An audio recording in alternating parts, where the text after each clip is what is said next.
نبی پاک فرماتے ہیں میں سو رہا تھا، چھت پہ فرشتے آئے. بات آپ نے سنی ہوئی ہے، صرف کچھ نظریات معراج کے حوالے سے عرض کرنے چند نظریات.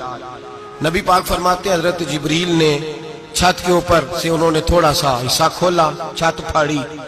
ہمارے نا دیہاتوں میں لکڑی کی جو چھت ہوتی تھی نا،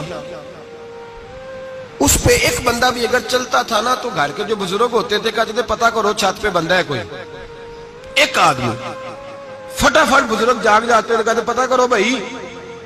بلکہ ساتھ والے کو آواز دیتے تھے، دروازہ کھولتے تھے. ہوتا تھا کہ نہیں ہوتا تھا؟ ہو جاتا تھا نا. او بھائی 1.5-2 لاکھ بندہ چھت پہ چلے. اللہ کے رسول فرما رہے میں سو رہا ہوں، چھت پھاڑ دی. حضرت جبریل آ گئے نبی پاک صلی اللہ علیہ وسلم کے پاس. 70 ہزار فرشتہ ساتھ ہے، آ کے کھڑے ہو گئے. میکائیل سے اسرافیل سے مشورہ کر رہے ہیں حضور کو کیسے جگائیں.